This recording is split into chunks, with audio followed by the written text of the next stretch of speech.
Welcome back, everybody, to Sao Paulo and the MSI 2017 play-ins, where I am joined by Lions Gaming top lane Giral, just victorious over Isurus. And, well, I have to ask you, besides the importance for the standings, this was also a regional clash, so how much added importance is that for you guys?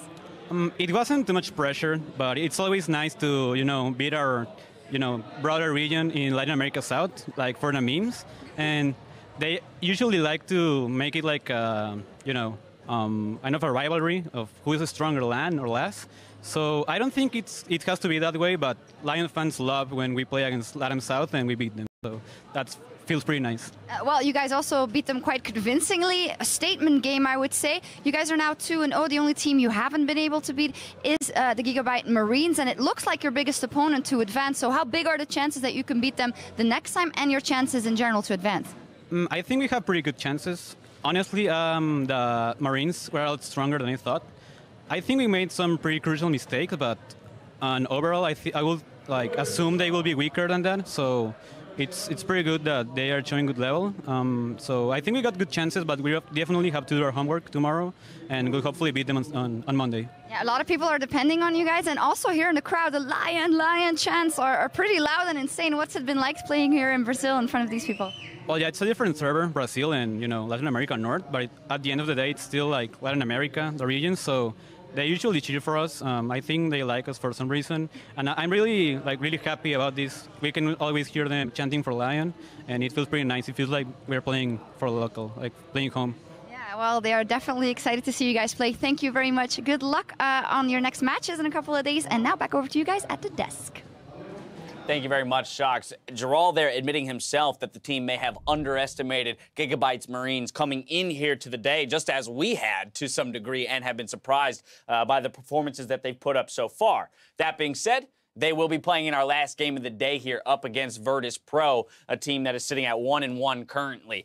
Thoughts going into this matchup so far? I mean, the fact that GIGABYTE's Marine is sitting in that 2-0, if they can close out cleanly, they will be solidly in first place. We also have that option for a 2-1 three-way tie. Definitely looking forward to that more. Not because I prefer Virtus.pro or anything, but it's a lot more interesting for the group heading into Monday. And just talking about Virtus.pro a little bit, they are still an enigma for me, because the first game they picked this kind of weird comp with a blitzcrank, get ahead early, and then kind of lose the game over time. On the other hand, the second game they play, they pick a pretty standard comp, fall behind early, and then claw their way back into it. But it was against Isurus, who seems to be the kind of bottom of the table at this group. So to me, I'm not exactly sure what to make of Virtus.pro quite yet. I will say the one major piece of identity that they've at least shown their hand in is trying to have vision and making picks. It was a blitzcrank, so yes, that's going to happen, but then they get rid of the blitzcrank and they still play the same way. So when they are looking good, when they are getting teamfight victories, it's about finding the pick first, bursting somebody out before something happens. But I think there is truth to the fact that, Mark, if we're sitting here still confused a little bit in some areas about how it is that they want to win or how they best can play the game, that there is still some, work to be done, at least in terms of showing us that they deserve to be at the top of the table. Now, on the flip side for GIGABYTE Marines, is there anything that they changed? Because of all the teams in this group so far, they are sitting in the best position, which would say, or rather dictate, that they probably should just keep doing what works. Yeah, I mean, a little bit was that game, that long game with not much happening going on between them and Lion. I think you would want to see what they did in the early game, where they tried to make aggressive moves, didn't work quite for them. They got picked off a couple times, but if they can actually turn those advantages, I would like to see them play that way again. I mean, that said, of course, we're looking at Levi Optimus still as kind of the two main carries for this team. I mean, when we look at kind of the jungle matchups as they've developed today, Ivern completely off the table throughout Group B's performances, whereas Graves, Lee Sin's, and Elise's much more important to this group. Specifically within this matchup against Virtus.pro, where do you think Levi should be going? I mean, I'm not 100% sure, because I think it comes down to the champions quite a bit. Krayox had a great game when he was on that Kha'Zix pick. Didn't look so hot in game one. And so you might want to force him off the Graves again and get him back onto the Lee Sin, a little bit higher mechanical barrier of execution. Falls off a little bit more in the mid to late game. That was the game that they actually ended up losing. So if Krayox is actually that important in their team fighting, keep him off something that's going to become relevant late game. Yeah, I was going to suggest along the lines of Lee Sin, most importantly to take that from Levi, but to see it for Krayox, just because if you want a playmaker, you want to actually generate picks, then that'll work for Krayox. But Levi's a superstar player. He should be able to get a personal high mobility carry. All right, well, there's a couple thoughts on what might be the case for either of these teams come away with a win. I want to look at the mid lane, though, as well. Optimus versus Paranoia here. Paranoia has gone for that Talia. What are our thoughts there? Because I don't know, Talia to me feels like such a high execution champ. You actually have to get her out of the lane and let her affect the side lanes, as opposed to, say, something like the Orianna, which is just about laning and getting to that team fight phase. And to put it simply as well, the Talia is hard to execute, but he's now playing against Optimus, who might just pick Ahri and might just destroy him, especially if he tries to go to those side lanes, because the 1-3-1 is something that the GIGABYTE Marines can do. All right, well, we've arrived at our last game of the day, ladies and gentlemen, so it's time now to send it over to the casters to bring us into Game 6. Thank you very much, Dash. The last bit of action here on day 2 of the MSI play-ins is about to go live. The players are getting ready, and VP Virtus.pro has had some time now, a few games, to see what the competition has been bringing to the table, because GIGABYTE Marines have been strong. Yes, they have. They brought out the Ahri earlier on in the day. We saw some great mid-jungle synergy. We've been seeing some cool stuff come down in the bottom lane. Like, earlier on in the day, they brought out the Ziggs. Like, it has been a fun team to watch. Yeah. I'm very excited to see them play up against it. But what I'm also really excited is the possibility that VP get a win, and we have 3 teams sitting at 2-1. That means the group becomes a little bit more contested, and we get to see some very important games coming up later on Monday. Absolutely. Have to see VP come out early, control the game, because making it to the late game, making it to a 45-minute kind of, as I call it, a down mid fight, isn't something that's been happening for them. They have, as the analyst has said, a little bit of vision control has been there early. They need to use that to catapult something into a snowball, though, because GIGABYTE Marines, they can play from the deficit, as we've seen, but mostly just from the get-go. They have the early fundamentals, and they win the laning phase. I'd also like to see GIGABYTE Marines not forget a ban this time around. I feel like that would be a valuable thing to pick up if they possibly can. Playing hard mode. Yeah, I mean, it definitely is adding a bit of difficulty to your drafting, but it seems like when we look back at their draft, they definitely did draft themselves a bit of a team fight composition. They had a lot of disengage with things like the Gragas, the Lee Sin, and it does feel like the Lee Sin is becoming a bit of a priority jungler for a lot of these teams, and I'm expecting it to be one of the more contested ones coming into this draft right now. Yep, well, they were obviously watching that last game. Galio gets banned out first from the side of GIGABYTE Marines, and they'll see the Zillion. Can't kill in the Zillion, so they take it out right away. 18 seconds here as we're in phase 1 for Virtus.pro. Now, that was played by Optimus earlier on in the day with the whole Ziggs comp that they had drafted for themselves. He was pretty good with those ultimates as well, so he was keeping a lot of his team members alive. And the fact that we're seeing the Galio taken away from Virtus.pro definitely means that they do not want to be playing against any of these protect the 80 carry comps. So far, 3 members of the composition we just saw coming in from Lion Gaming. Almost. The Kha'Zix, however, is different. There's the Ziggs banned out from Slay. Definitely grabbing respect from that. It feels so good to get a champion like that on an opposing team's ban list when it's Ziggs. You free up your other 80 carries. Yeah, think about what is available right now. Ivan was something that the Marines banned earlier on that now is up and available. In their game versus Lion, they had Graves banned away, they had Kennen banned away. Like, there are a lot of champions that Lion felt the GIGABYTE shouldn't have, but now they have access to them. Might have gotten 1 or 2 Ivans already. I only remember the call because they threw it in with a Jarvan. I feel like they should just pick up the Graves right now. I think it's a good chance true. for Levy. We saw it earlier on work out beautifully with the Graves and the Zillion combo that they had. Their very first game of the day. I think it's just a very well-rounded champion, and he's pretty safe as well. He's gone on the Lee Sin for aggression, and now even more aggression and damage on that Graves for early. Little hover on that Sona, the usual for Doxy. Shout out to his girlfriend. Yeah. Who's a Sona main. There you go. Isn't that nice? Got a nice interview with him earlier talking about the team with Effia. Shox is on site giving us the lowdown on how the players are feeling. It seems crazy.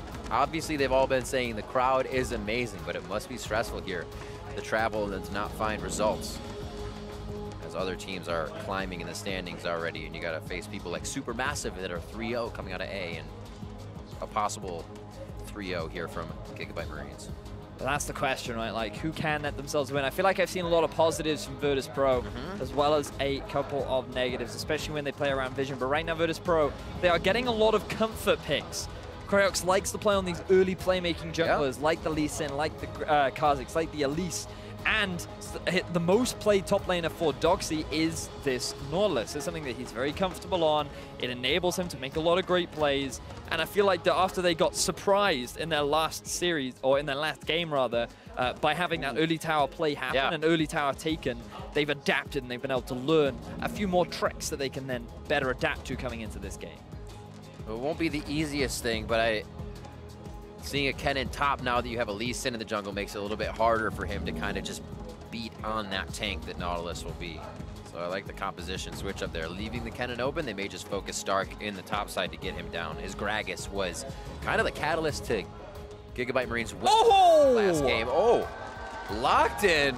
I thought it was just going to be the friendly hover. Yeah. So this is actually something that I believe it was Archie has actually brought out. Let me have a quick check of my notes. Like, this is a jungler that is a support that is very much about being able to play aggressively down in the bottom lane. A lot of poke, a lot of harassment can come out from Sona, but we have not seen it in such a long time. Well, go ahead. One of the biggest risks that you have is that she's so squishy and so immobile. Like, sure, she is great for setting up a lot of these big plays. You've got the flash ulti, you've got all the poke and the sustain in lane. Right. But if she gets caught out of position, she has one of the lowest base health stats in the game. She is squishier than a piece of paper, my friend. I mean, we're looking at the Nami a lot. We're looking at the Zyra a lot, the Brand a lot. All of those bring poke. One of them brings sustain. And like you said, with the kind of the scare of picking it, now you have that poke sustain again in a different champion.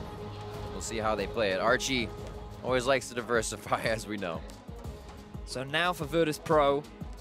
Like, the thing is as well, you don't actually know where that cannon's going to go, right? So this could be a cannon Sona bottom lane, which is a bit of an obnoxious bottom lane to have to deal with.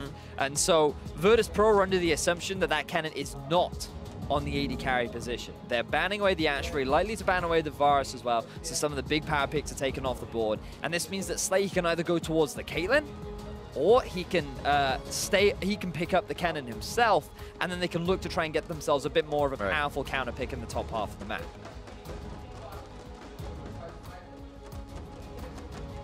Hit up Optimus. Optimus still has his Ahri to pick in here. If it is not taken away, still a safe pick that can be grabbed by Virtus.pro without really seeing what's in mid. And it has been a big pickup for teams here in day 2. Final ban, 13 seconds. GIGABYTE Marines knows this situation. They're going to use it. Let's not forget, Santas picked Blitzcrank earlier on in the day into a Karma. I thought you were going to tell me don't forget Santas. I was like, all right, I won't. But, like, there is no better pick than a Blitzcrank into like a Sona, because you can nuke her down so easily. Like, if you want an immobile, squishy champion to very easily catch out of position, the alternative is you go for a Thresh. A little bit more utility, a little bit more playmaking, which is a little bit safer in lane as well. So those few lanes where you're like, just focus the support. Don't even worry about the AD carry. Just go for the support. Yeah, there's the Ahri. Gonna do that blind, as it actually is a very strong pick for Optimus. And that's how they were able to split a lane and really spread their last team thin. Now, it's Lion.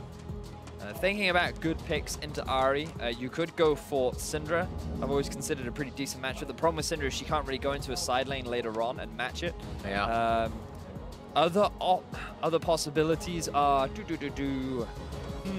I think it's risky to go for... Still have the Echo, you can play safe. Oh, no, you don't? Echo's been banned away, You could go for an assassin like Talon or Zed, make it a little bit more of a skill matchup. Yeah, you have a good amount of AP around the board, you're right. Yeah, you do. But instead, he's just going to pick it safe. Yeah, this was what we were talking about a little bit earlier. In terms of laning phase, Syndra's absolutely fine. Wave. Every time Ahri tries to jump in, she's instantly going to get nuked down by the ultimate. What will the last pick counter be? I mean, there's a real good possibility that it can come out. No, I think it should be the Blitz as well for that bot lane. However, people do kind of see the Blitz. It's not as it used to be, as Mistake would take it, right? And then kind of control the game. But the Blitz is kind of that one-off, you're gonna pull somebody in, but it doesn't make the composition. So it looks like they decide to go with something else. The Gragas gets put into support. This is what Stark used, as we said. They're gonna flip it. I mean, it could go either way. It could go either way. They're gonna flip it. More strength and CC all the time from Santas on Nautilus. You still have the hook. You still have all in down the bottom lane. It does result in a powerful all-in bottom lane for the side of Virtus.pro. And the Gragas holds out a little bit better into the Rumble because you have a little bit more sustain. You can trade a little bit more effectively. So I think Virtus.pro, they're pretty happy with their draft overall. They have, they've got a great setup around the map. They have a favorable bottom lane in terms of all-in, but they will sustain a lot of harassment, and that'll be the same for Rumble. So in terms of early pushing power, it's definitely in the favor of GIGABYTE Marines. And what we saw from Levi earlier on in the day was he is an individual that knows how to use pushing lanes. He will come into your lane, he will stand there, and he will chunk out your turret using the effectiveness of this Graves.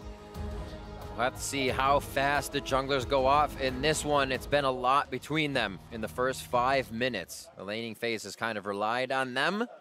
And it's been all about 3 buff starts or just denying buffs to start. Final game here, day 2 of the MSI plans. GIGABYTE Marines 2-0 versus Virtus.pro 1-1. Their victory here would give us quite the tie in Group B to start things off. And I'm excited to see a Sona, Riv. We haven't seen a Sona in a while. Are you ready? I'm ready for the Flash ulti, into Rumble ulti, into Cannon ulti, into the... I don't know what you'd call that. The slicing. I don't even know what Sona's ultimate is called. The slicing crescendo. The slice. Oh, that is so cool. There you go. This is why you're the play-by-play. You're ready. All the knowledge just pours out of the beard.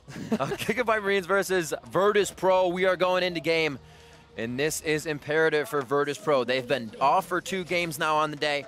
They've been able to watch the last 2 of GIGABYTE Marines, Lion, and then Lion facing ISG, so they have an idea of what GIGABYTE Marines' playstyle is. And here they go to the bot lane. They're thinking, we can already get the Sona. The Slay is just on the outside, and they miss his coattails.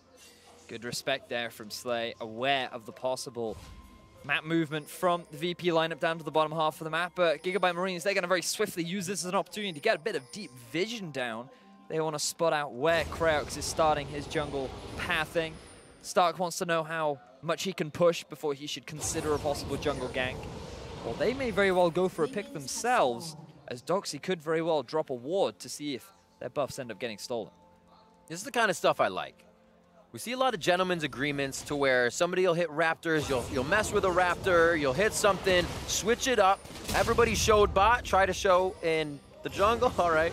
The auto attack hits it up. Doxy's like, thank you very much. He's going in again! He's gonna go back. He's safe. He's safe. He knows what he's doing. He's good.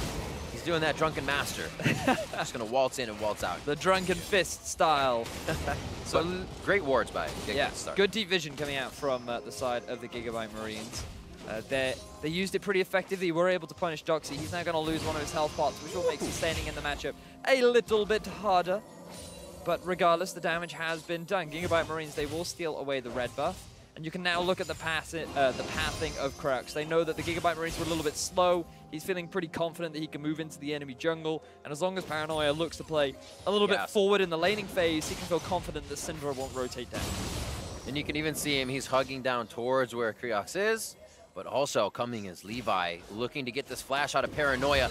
Every time he tries to get that flash out of the opposing mid laner, this time it's an easy walk out, as Paranoia was already playing a safe side. Well, the question is, Levi, could he walk into Kreox? No. Oh, whoa. I wondered how many autos he was going to get in there, not knowing exactly where Levi was. But Kreox is saying, I'm going in if you're going in, and the jungler's here. Message was sent. Message sent. He wrote a lovely handwritten letter. Dear Optimus, I wish to pay you a visit, and now I will leave. High five. Great seeing you. Until the next time. So still level 2 for both junglers. Levi has, in fact, just picked up level 3. Let's move back to the bottom lane, because we actually haven't had a chance to talk much about it, seeing as we are actually running with the Sona Kennen bottom lane. One of the rarer bottom lanes, something that you don't very often see. And as we talked about early on, it's actually quite oppressive in terms of the amount of harassment that you throw out. Sona going to be taking a couple of early points in her Q so that she can get this damage down, but there might be a kill in mid. Oh, the exhaust comes down immediately. Paranoia's going to get saved by the safeguard. He goes down to last hit from Optimus. This will be a cleanup, though. It is first blood, but a little bit of gold to Kreox, a little bit of gold to Paranoia now. So, unfortunately for Paranoia, he stayed around a little bit too long. Optimus was able to get that solo kill, but Kreox, he was reading the setup. He was understanding what was happening around this middle lane, and he was there relying in wait. Now, this could have been very bad for Optimus, because if that wave had hit the tower and bounced back, then that would have resulted in a big experience advantage going in favor of Paranoia. But Levi, he comes to the mid, he makes sure to push in the minion wave. Levi. And the minion wave's now going to get soaked up by the tower, so it's not that bad. As Archie now gets hooked up. Teleport topside, so Oh, that he's won't dead. be coming bot. The auto travels with the flash. One of the most unfortunate events. And they will be able to play on that again. Riff, do you remember us talking something about, like, I don't know, Archie being, like, thinner than paper and, like, being super squishy? Like, that's what happens when you get hit in the face by an anchor. The all-in power of this Ezreal. And what happens to paper when it gets wet? It crumbles. Exactly. It's even worse. And that's what Santis is doing. The slows, the hits.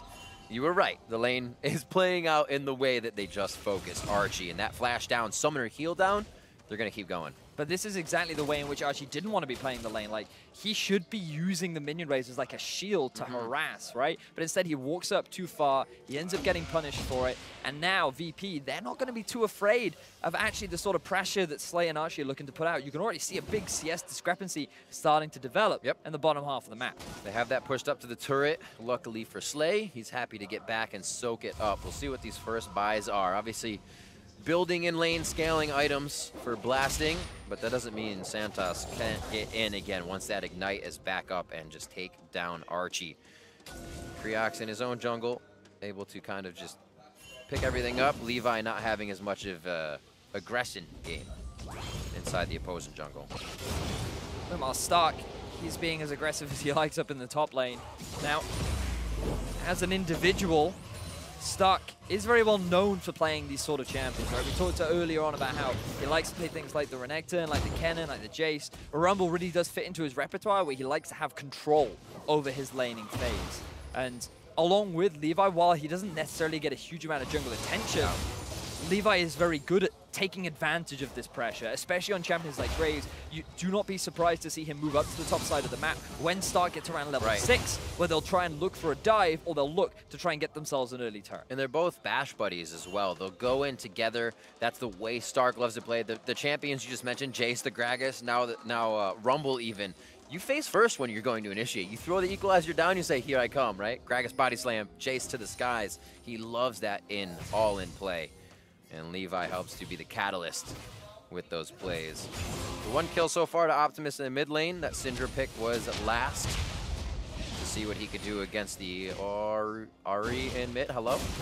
It's just, he gets stunned. He got the end of the line against the wall. It doesn't come back. I thought it hit the wall, but absolutely gets taken out. He was waiting a minute, checking the map, and stood right in front of Levi. Yeah, there was a moment where Croaks literally just stood there, and he was like, wait a minute, and then all of a sudden Levi comes out of the bush. Optimus gets the stun. It's like he was standing in the bush. He goes, yeah. Like, what was that? Yeah. What was that? Guys, did you hear that? Paranoia, is that you? All right, so VP's gonna head back towards bot. Getting a few plays for themselves now here as they try to gather what's happening to the top side. We'll see if they can add the damage back down to Archie and Slay in the bot. 5 and 4 are the levels, so it's going to be a 6 and 6 on the side of VP for a possible all-in first once they reach it.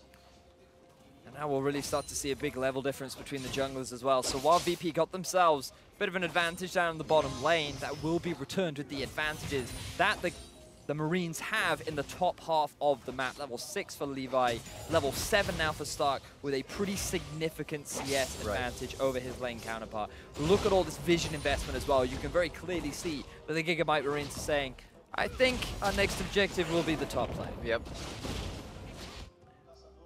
Also the team that has no trouble going for the Rift Herald if they have time to. We're able to give that to Stark previously on his Gragas game. Just made him that much bigger. Levi now to suck up the resources in the jungle to make sure they can make some forward plays. Looks like if he even goes for Krugs, they'll be able to get to a lane just after this, and mid is pushed. Keeping my eyes on the possibility of a Drake right now as Levi. He's walking over all the vision. Yeah, he's hatching wards. They will be timing out just about now, so it does look like GIGABYTE Marines. They know they have the push in mid with Optimus. They know that Levi is the stronger jungle right now, and they probably feel pretty confident to maybe even force a fight, especially with Stark being level 7, knowing how potent that Rumble ultimate is. That dragon is a big target for them to try and get. Mid lane just on the reset, calls both mids back. That was a push by Optimus, but Paranoia was able to clean it up, so things fizzle out here. As they say, I want CS. We can fight, but I want my CS. We know how mid laners are. Stark actually taking a bit of a bad trade up in the top lane, very nearly having to force his flash, but Doxy asserting his dominance over his opponent. Now, bear in mind there is a ward, but I don't know if it'll be too late.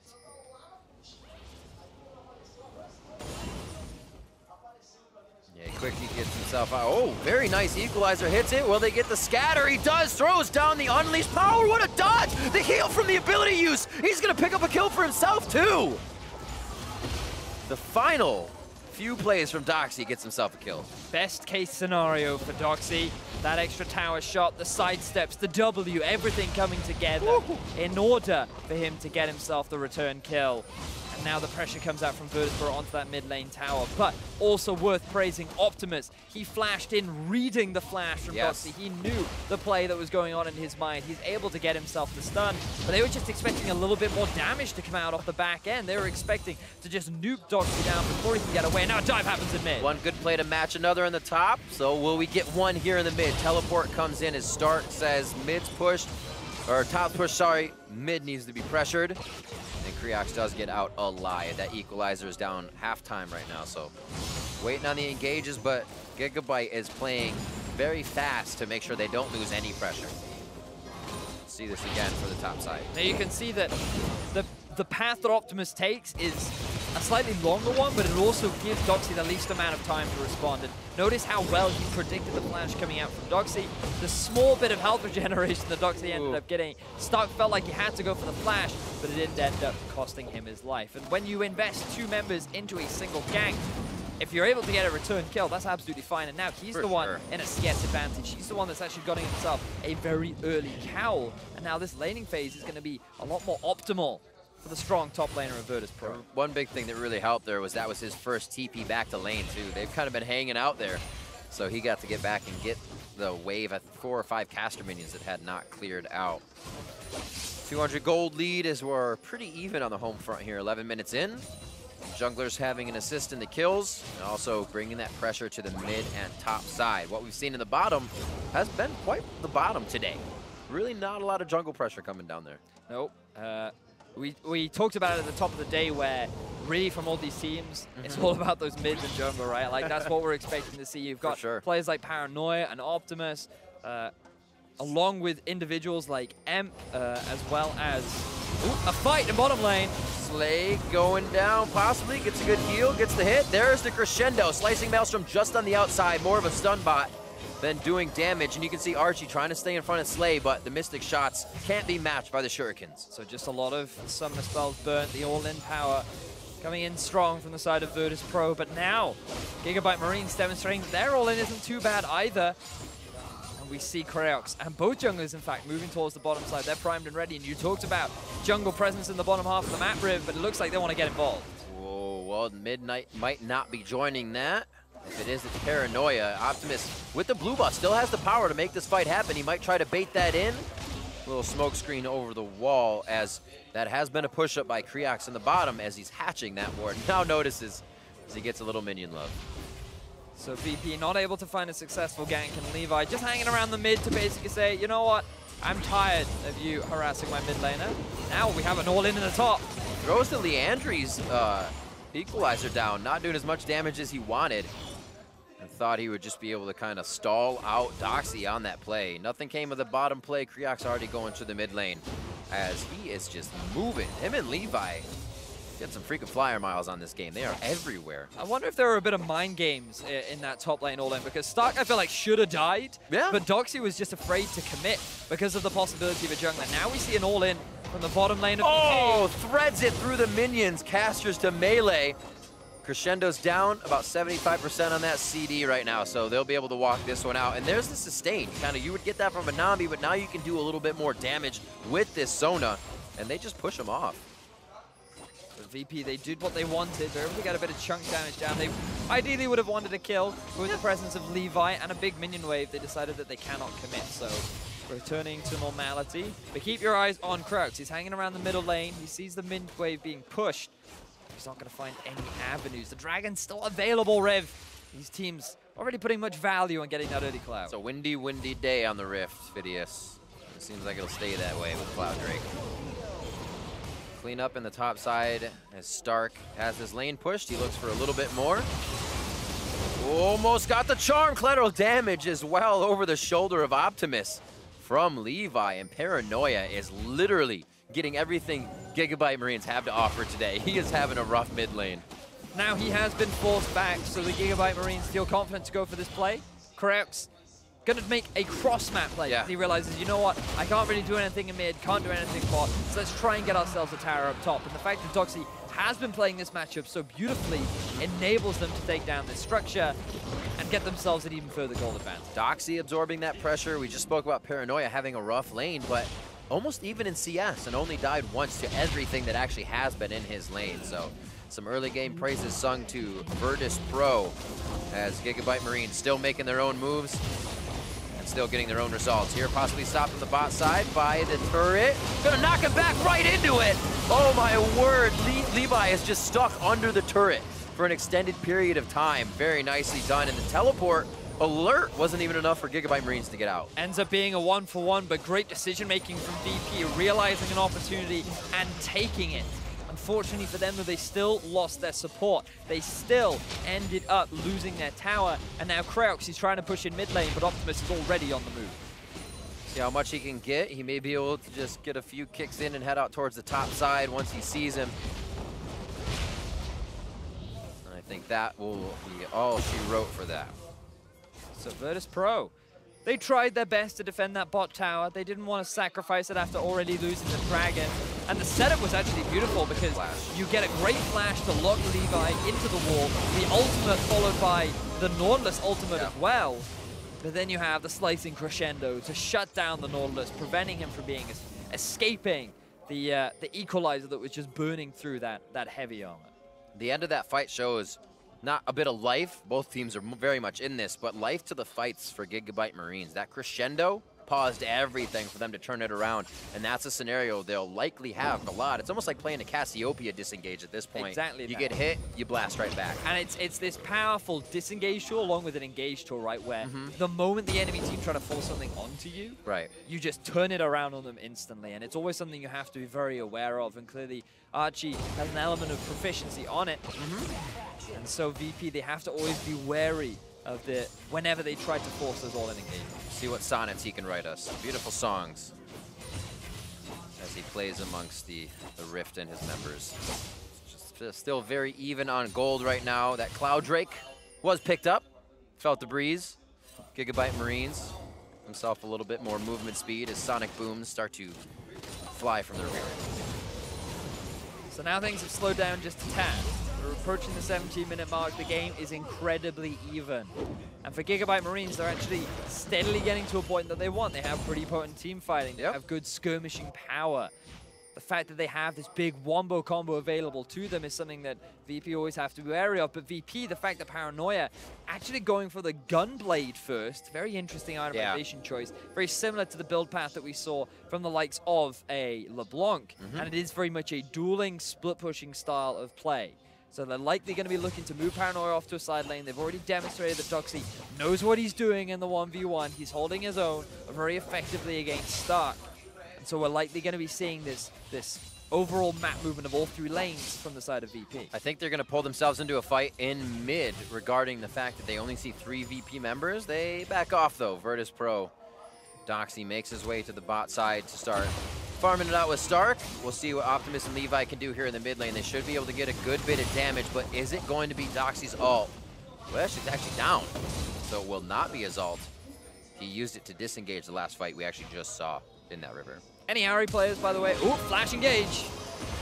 Santa scattered as well. The ultimate goes over the wall, puts the shield down. He gets himself safe. 3 ultimates taken by Santas. What can happen here for GIGABYTE Marines? They might have to back off, but can VP find a way back in?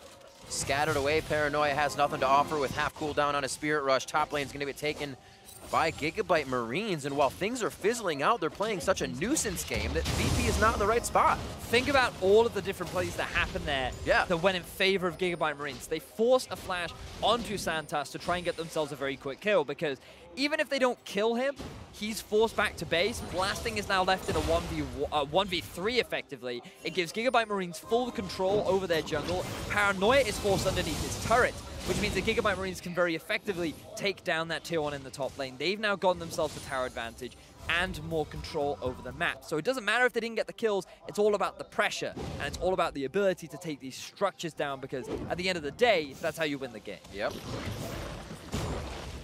Doxy's gonna have to very much so play a Gragas reminiscent of Starks just a few games ago against Lion Gaming. Be able to go in every initiation, whether your team likes it or not, they'll follow you. And we saw that being the victory. Here, Doxy 2-1-0 is able to absorb quite a bit, but we still have a while before it seems like they can set up a fight. Dragon in 45 seconds, Baron in 30. Yeah, Slay's gonna have to clear this minion wave out pretty quickly and start making his way down. Surprised that they would actually send Stark down to the bottom lane. Because, I mean, he still has his TP available. It'd be much better to have him going up against the Gragas. And sure, while Slay could very easily out-duel the Gragas, it's going to be difficult for him to get involved around this dragon fight. And you really do need him when trying to set up vision control around that area. So, very important dragon coming up, especially for GIGABYTE Marines who have this very potent team fighting composition. And so if they can get themselves that objective, they're setting themselves up nicely for the mid-game that is fast approaching. Bit of rotation from Doxy. Might be able to route right around Optimus here. Good vision coming from both teams. Santos is out. Able to get a shield on to deny most of that front end burst. You can see the vision wars going down. VP with a lot of control wards. The few last control wards being set by GIGABYTE. But if they're already in place, that's what gives you the power. And that's why GIGABYTE Marines again to the Dragon first, and now with hardly any contest coming in from Virtus.pro. Oh, and now the fight starts. The Equalizer goes down. Nice disengage as well. Doxy over on the side, as a lot of things are happening from the fog of war here for Virtus.pro, but they can't find the members they want to engage on. See if they can work around the ball. A good quick 3-stun there from Slay to stop that pressure. Yeah, mid's still going to go down. Which is a very good advantage. Now the fight continues. Depth charge, double hit, Levi and Optimus on the back. Can he get the ult through? Tries to scatter, finds his target on Paranoia. Threads that needle, but can the team get behind that damage? Virtus.pro is doing what they can now to drop Stark. And it looks like Kreox will be able to find himself a Levi in the jungle. Even though they might have found their targets, Virtus.pro just had too much power to start, and they're able to end it on their own terms. Even though they end up losing the dragon, they're able to get everything that they want. 4 kills go in the favor of Virtus.pro. They're likely going to be able to get this tier 1 down in the bottom lane as well, but keep your eyes on Slay. He set up the top wave earlier on. There is a big minion wave that's either going to get soaked up by the turret or going to get a chunk damage down. He's also sitting in the mid, and Blasting is very slow to respond. So that's going to be a lot of chip damage down going into that tier 1 as well. So GIGABYTE Marines, they should still be able to get something back after what was a great engage from Virtus.pro. Locking down Archie. Notice he lands a great stun onto Paranoia, and then a follow-up stun from Optimus. So it looks initially pretty good, but then it's 4 members versus 3. There's no way the GIGABYTE Marines can really turn this fight around, especially with Slay being completely out of the fight. He already used his flash earlier on in the mid lane. He was forced to take the long way round. But now they're saying, you know what, we lost a fight, but we're feeling confident. Let's go for the Baron. But here comes Kreox. He's going to be just on the outside. It feels like he knows what's going to happen. Uses the Scryer's Bloom, gets a ward in. Teleport's going to be coming in as well. What are they going to be in there for? 1,200 on it. It's going to be smited away by Levi, and the fight ensues. Kreox on the back is low. Levi looks for Paranoia as he is looking at the back line, but there's no engage. Doxy falls. Here comes Blasting in from the side. Will the Mystic shots fire true? He gets blasted out. Scattered by the weak, and a double kill for Archie on the Sona. The sustain is keeping everybody on their feet, and now they're on to Blasting. The only thing VP can do is scratch their heads as he heads for the base in a Baron for GIGABYTE Marines. Such a swift decision from GIGABYTE as they immediately go towards that objective. They know that they have full control around that objective, and they take it down so quickly with the Cannon, with the Grave. They feel confident enough that they can get this smite. It's a gamble going for the 50-50, but they're able to get it. In this narrow choke point is where you see the power of this team fighting composition. They are all grouped up. VP are all split apart. They walk away with the objective. They walk away with the kills. And they also walk away with Optimus losing his life. It's always too good, right? It's always too good. You want a little bit more because the plays are feeling great. And why shouldn't it? We saw the fight that VP won kind of down at Dragon to take bot turret. But like you said, Slay had the top turret push. He took down mid. It racks your brain to feel like you get that play and then look at the other side of the map and everything is pushing in as you wished you had that set up too. And this just demonstrates the skill that GIGABYTE Marines do possess. They understand about not only just playing around a single lane, they actually understand how to play around the map. The issue that we're starting to see is their team fighting is not actually the strongest. Their coordination doesn't seem to be exactly on point. And that is a strength that VP certainly have. Their ability to make these fights happen is wonderful. But then they're not really playing the map properly. They're a little bit too slow on the trigger. Now Paranoia, he's going for the hero play. Oh, he does have a few on him. All he has to do is buy some time here. One more Spirit Rush, get some distance, looking for the minion block. He's gonna have a bit of the HP back on his Orb of Deception. But now it's the team. Can they capitalize on this? You lose a member, you wanna get revenge, but they play it smart. And they're actually gonna have to back as they're getting routed to their turrets. You would think that with a name like Paranoia, you would show more respect and no vision. Instead, he ends up losing his life. And GAM, the Marines, they end up walking away without losing any members. They're gonna get themselves, the turret. And they're looking to break into the base of Virtus.pro. Still looking for Blasting to fly under the radar and come out in these fights. 5-0-4, but the team of GIGABYTE Marines stays together so strong that Blasting is forced to be shooting different full HP members as they micro themselves in and out to get the right plays. Now the turret's not even really there for them as they start to siege and engage under them. Equalizer goes back with Graves coming up. Levi's able to drop those super fast as well. Optimus? And Levi cannot drop the minions fast enough. Turrets are gonna go down as Blasting is just a little bit stronger on that. Levi gets locked up. He's the damage they need to drop the damage dealers, but it's not gonna be enough. Kriox falls. There goes Santos and Paranoia. Stark lives with a sliver of health as he gets himself to safety, and it's a triple kill now coming in for Slay. Also flying under the radar of Game, now exploding behind his team. And the fight isn't even over yet, Slay. Looking for the heals. Mystic Shot gonna take him out completely. No slow to Archie there, but he doesn't have the movement speed for the spells to use. Now we're gonna be locking this one down. It's always staying a bit too long, and both teams have that problem. Now, while Virtus.pro have the kill lead, unfortunately, they have no control over this game. Optimus even ends up dropping, but just look at how much damage Virtus.pro end up taking. Archie with an ultimate down onto Kriox, not really the target that they want to be landing on, but then Slay, he's free to do all the damage that he wants. The slicing Maelstrom onto 3 members, really able to just shred through the lineup of Virtus.pro. They want to stick around for the inhibitor though. They feel good enough that like, we'll be fine, we got this. And then Doxy comes back. They end up losing a couple more members, and the bloodshed continues. Oh, does it? 28 kills. Oh! There's the hit on Paranoia. Redemption coming in.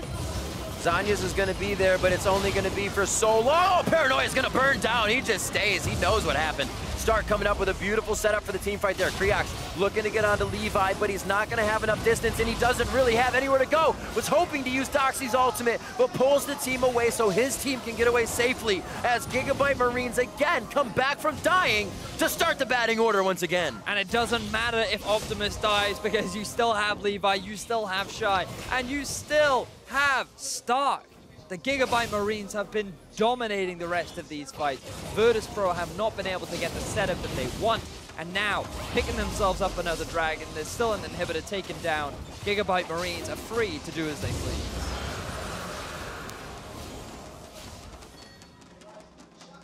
Whew.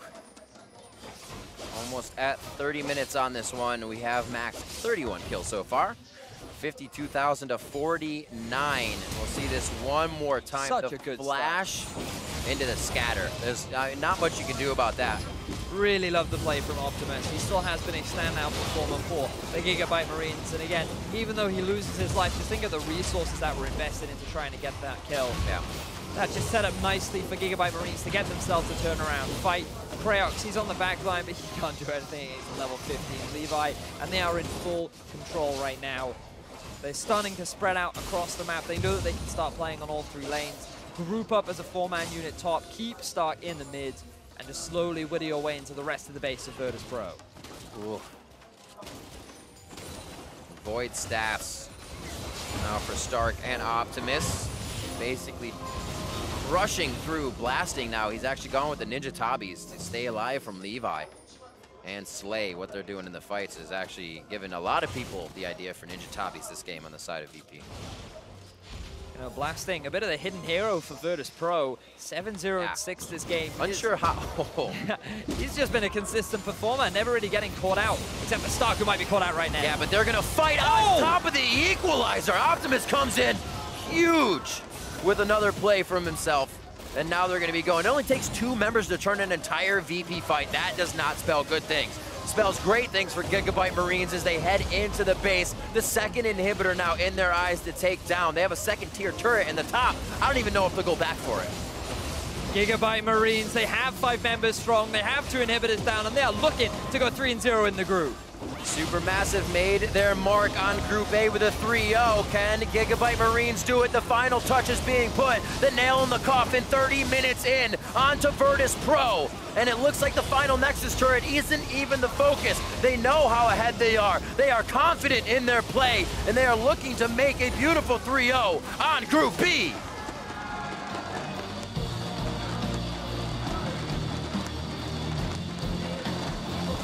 Another great performance from the GIGABYTE Marines. Somewhat defying expectations when coming into this group.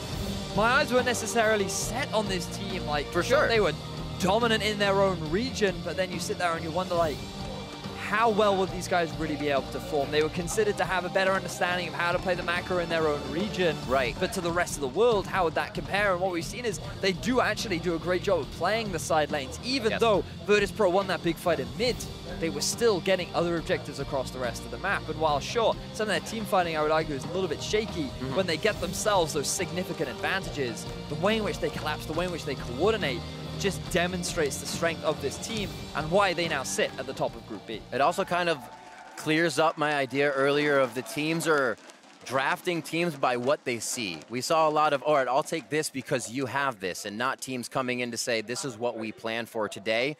That was GIGABYTE Marines doing that, saying, whatever you're going to have, we're going to take a Sona comp this game. And I think that you need to throw more teams off with that, because you're looking at the same teams in your group all day long. You're going to be able to figure each other out. Got to spice it up. Yeah, I mean, like, in defense, the Sona bottom lane probably wasn't as effective as they would have liked. Exactly. But there were a lot of really cool ultimates. There were a lot of really cool game-changing fights thanks to the setup that they had. And really, the GIGABYTE Marines as a whole, it's nice to see more standout individuals, because we talk a lot about Levi and Optimus and how they're playing really well. But Slay, he had a fantastic game. Yes, he did. We also saw a lot of fantastic ultimates up from Stark in the top lane. And I feel like you're now starting to see not just the individual strength, but the team strength that the GIGABYTE Marines bring to Group B. Well, 3-0 coming out. It's got to feel pretty good for them. Right now, we're going to send it over to our analyst to break down that game and close out the day.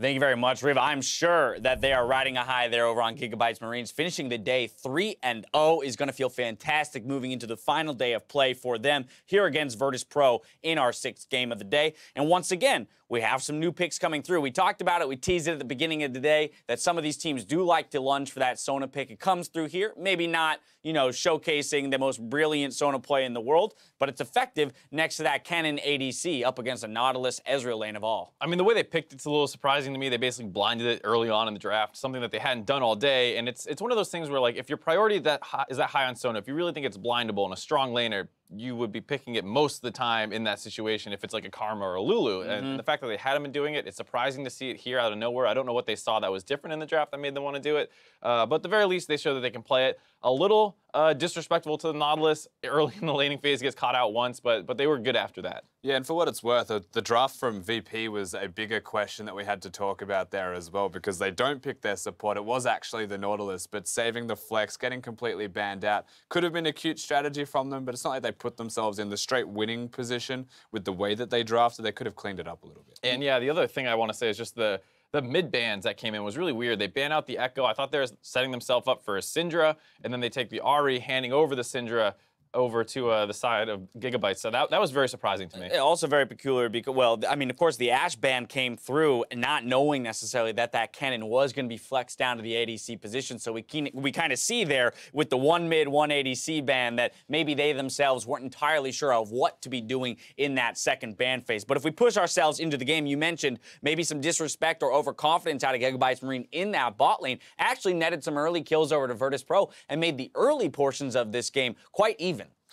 Yeah, the big thing for me as well, not just that Virtus.pro got the early advantages, but they got the Lee Sin for their jungler. That's a big pick for them. They have the early aggression to go with that Lee Sin. And by getting the lead again, we put themselves in a position where Virtus.pro, they have an advantage, but then they hit the mid-game one more time where everybody seems to be struggling a little bit. Yeah, everyone's struggling with that. This group, scrappy early game leads to what was a decent kind of setup for this mid-game team fight that ended up kind of crazy. Yeah, we're going to run two fights back-to-back here, one going to each team. The first one coming 21-24 into the game. Virtus.pro going to come out on top on this one, 4-for-1. And then we're going to have the GIGABYTE Marines run it right back. Yeah, so what happened was you see the GIGABYTE Marines picking up the Dragon. That gives the inside track to VP onto the mid lane, and then they catch them out trying to get under the turret and collect the CS and stop that from going down.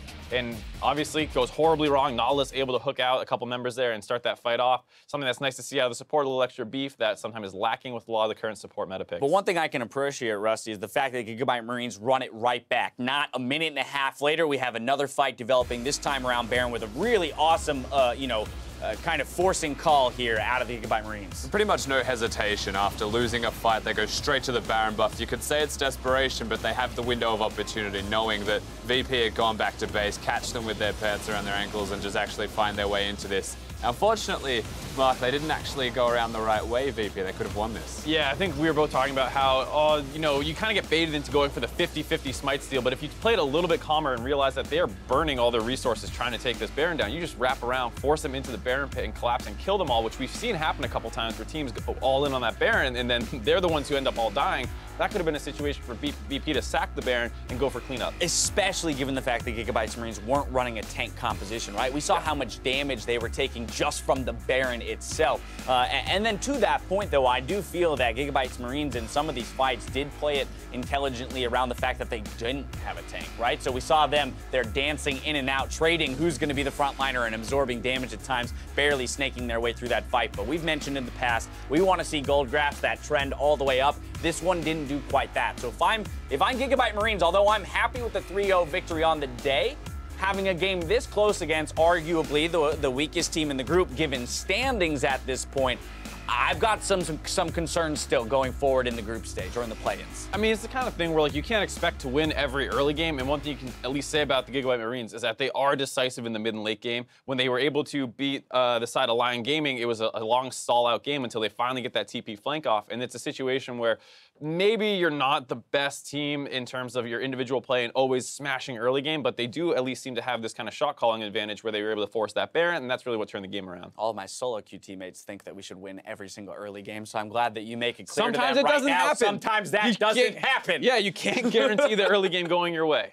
All right. Well, that's going to close out, of course, this 6 games of the day with day 2 in the books. Let's go ahead and pull up the standings, see how the teams are stacked. Group B has GIGABYTE Marines in first place at 3-0 with Lion Gaming close behind them at 2-1. Virtus.pro will look to fight back from third, while Azurus Gaming end the day unable to find a win. They'll have that chance to fight back on Monday, but tomorrow, Group A returns for their chance at the MSI group stage. We start the day with Japan's Rampage trying to find their first win against Brazil's Red Cannons. Follow that with the 1-2 Dire Wolves looking to hand Turkey Supermassive their first loss. Now, once again, all teams in Group A will face one another, with one team coming out on top and promoting to round 2 of the play-in stage. That's a total of 6 games tomorrow. Gentlemen, with Supermassive out to that 3-0 lead, Red Cannons right behind them at 2-1, and what was a very exciting and close game between between them just yesterday. How do you guys feel about this Group A going into tomorrow? I mean, every game's going to be important tomorrow, but if we make it all the way, the 5th game, of course, between Red Cannons and Supermassive will be the most important. I am looking forward to seeing that one happen. I think you have to be a little scared if you're a Red Cannons fan, though. They have been a little shaky in their games, and if they drop one before that match, they're basically going to eliminate themselves, because I think Supermassive is going to sweep their way up until at least that 5th game. Now, what about for the other two teams, right? Because we can't necessarily count them out. Mathematically, no one is eliminated just yet. But if we look at a team like Rampage sitting at 0-3, but given how close some of their games were yesterday, even if they're not going to make a run for first, they could really do some damage to the other teams with how they play tomorrow. I mean, you can always hope that you make the run. They have to beat a couple teams and then become massive fans of other people, depending on what matches are after them. So they have a long road ahead of them, but they can also just look at this opportunity. Like, maybe it is a really long shot to get out of your group, but you can still go up against much better teams than you're used to playing in your own region and learn a lot over the course of the last day. I mean, you could look at the Direwolves. They'll probably tell you they're still going to make it as well. I'm sure the confidence is still there. They're coming for the Koreans. I hope it is, to be honest. I want to see all these teams come out with fire tomorrow.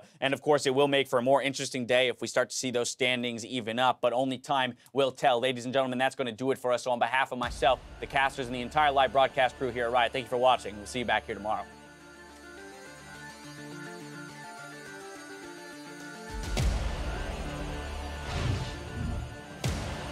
We're in to game number 1 of day 2 here at MSI 2017. Virtus.pro and Lion Gaming.